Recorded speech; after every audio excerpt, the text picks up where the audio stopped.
Hello students, welcome to our channel. In this video, we are going to learn about modern historiography. If you have not seen the video on the earlier part, that is the introduction, and 1.1, that is tradition of historiography, the link is provided in the description as well as on the I button. So make a point to watch the video before starting 1.2, that is modern historiography. In the earlier video, we discussed about what is historiography, who is a historian, what is conceptual framework, and I have solved all the doubts and queries regarding to the introduction and 1.1. So now we are going to proceed towards 1.2, that is modern historiography and the characteristics of modern historiography.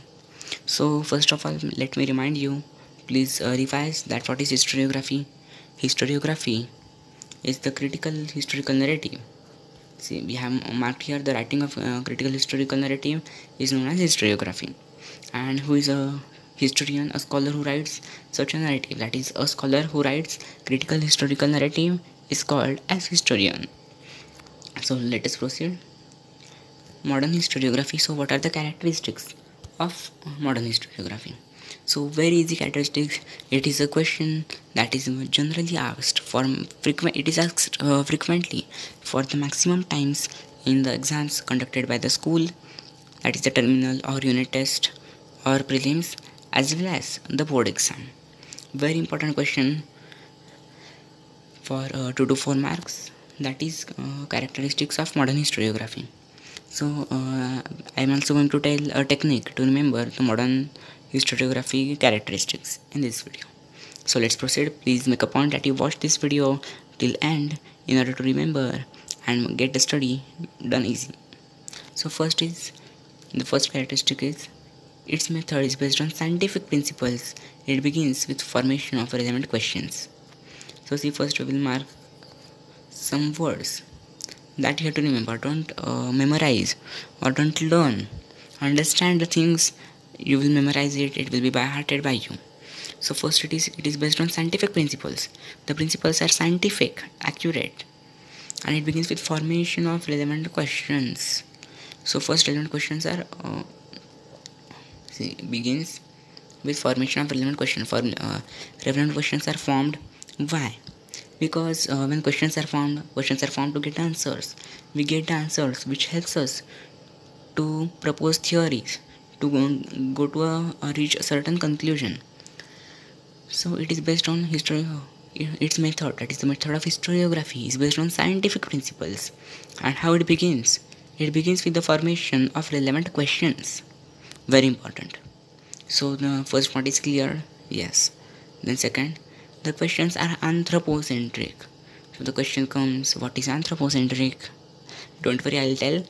Anthropocentric is something related with human or man as an essential or the super part of the globe or the earth or the environment or the surroundings. Means it is no one can conquer it, or the most intelligent or the most supreme part of the society, who has the brain, who can think, who is creative, etc. So these questions are anthropocentric, that is, they are related to human. They are related to human society. See, it is given. It means that these questions are about the deeds of the members of ancient human societies of a particular period. See, the second point only is, remember, these questions are anthropocentric. Then what is anthropocentric? You have to explain in this point only. That is, on what they are related deeds. Whose deeds? Members of ancient human societies. Members of ancient human societies. They are related to deeds. Whose deeds? Members of ancient human societies. And of a particular period is also important to write, or for presentation, accurate presentation of answer. We will underline it, okay? So the second point is very easy. These questions are anthropocentric. Then we have to explain what is anthropocentric. That is, anthropocentric means they are related to the deeds. Whose deeds? Obviously of the members, obviously of the man. Then what here man means members of ancient human societies of a particular period.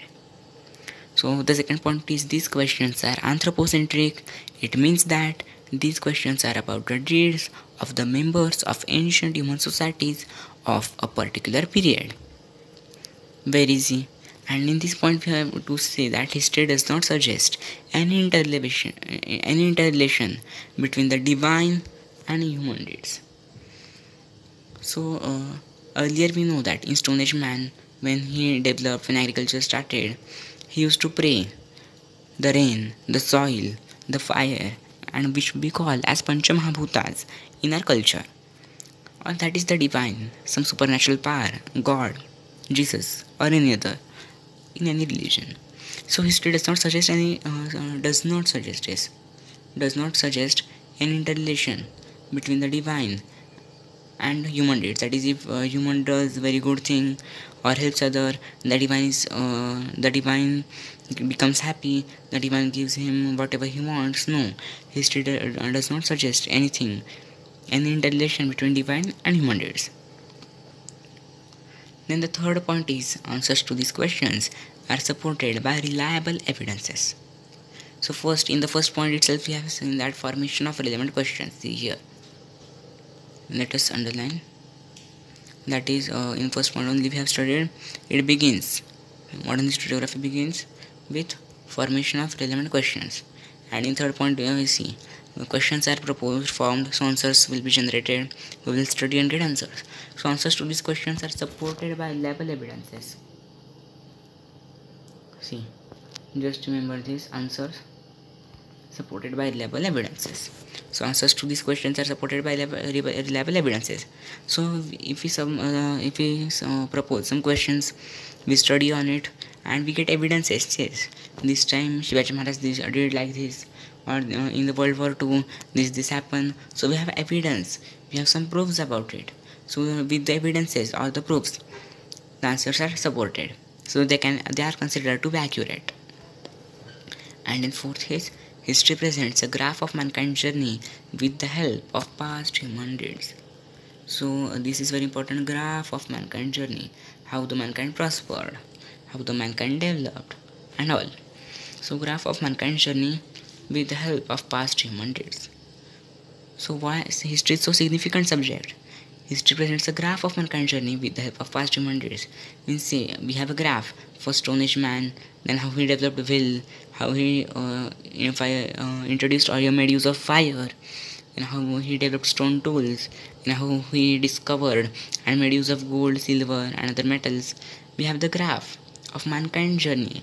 Then even in the modern times, how telephone was discovered, microphone was discovered, aeroplane was discovered by Wright brothers, etc.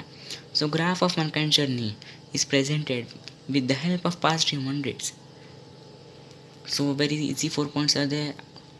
As I told in the starting of video, this is very important question for 2 to 4 marks, which is frequently asked in the board exam as well as exams of your school. So make a point that you prepare it thoroughly. Read it 4 to 5 times, write it twice, and yes, you will understand. First of all, understand its meaning. If you have not understand, then I request you that please see the video again. It will help you understand. And after that read it 3 to 4 times, write down it for at least twice, and then see you will by heart it till the end of the year. Okay, or yes, even after it. So let us revise that. First, we have to understand method is based on scientific principles. Then it begins with formation of relevant questions. Then second is questions. See, in the first point, some questions, it begins with formation of questions. In second point, how are these questions? These questions are anthropocentric. What is anthropocentric? Anthropocentric is about the questions are about the deeds of whom members of ancient human societies of a particular period. And also in this point, we have to state that history does not suggest an interrelation between divine and human deeds. Very easy. Then third point, as in first point, we have said that historiography, the first characteristic of historiography is that it begins with formation of relevant questions. In third, the answers to these questions, the questions are formulated. The answers to these questions are supported by reliable evidences. So reliable evidences are there. The answers are supported by the evidences or the proofs. So they're accurate. They're considered to be accurate. So only remember that answers are supported by reliable evidences. And fourth, history represents a graph of mankind's journey with the help of past human deeds. Very easy, the characteristic of modern historiography. Now we will see this paragraph. It is said that modern historiography with above characteristic has its roots in the ancient Greek historical writings. So it is said that modern historiography has its roots. It is somewhere originated from ancient Greek historical writings. Why and how? Because history is originally a Greek term. See, this sentence is of utmost importance for filling the blanks or identify the wrong pair. See, history is originally a Greek term. See, I am underlining it as fill in the blank. So history is originally Greek word. Yes, Greek term. And Herodotus, the Greek historian of the 5th century BCE, used it first for his book entitled The Histories. The Histories. So these two sentences are extremely important. Let us highlight and underline it. So for filling the blank also, or any other point, some other point in your answers, they will be useful. That Herodotus. Please remember the name Herodotus, the Greek historian. See, no need to underline Greek actually. So historian is a Greek term. Herodotus, Greek historian, 5th century BCE. 5th century BCE. In the book, he used the term history for the first time in his writing, in his book named The Histories. The Histories. So remember this, that history is a Greek term, and Herodotus, Greek historian of 5th century BCE, that is before Christ era, used the term history for the first time in his book entitled The Histories. So yes, dear students, in this video we have completed the modern historiography, that is the characteristic of modern historiography, and the last paragraph of 1.2. So in the yes students, if you have any queries or doubts regarding to the content in this video or the whole lesson, please comment in the comment box. Please post your suggestions, queries and doubts. I'll make a point that I'll solve all your queries and doubts through the comment box. And yes, if you have not understood, let's see the video again. Please write it, learn it, and if you have any question, doubts or queries related to your studies, make a point that you post it in the comment box. I'll surely reply it. So in the next video, we will understand 1.3 and the remaining part of this lesson, and we'll complete this lesson. So if you like the video, the way of teaching, please like the video and subscribe the channel in order to get such more informative and knowledgeable videos to make your study easier and simple. Thank you students for watching. Subscribe the channel and please post your queries and doubts in the comment box. Thank you. Enjoy studying and all the best for your studies.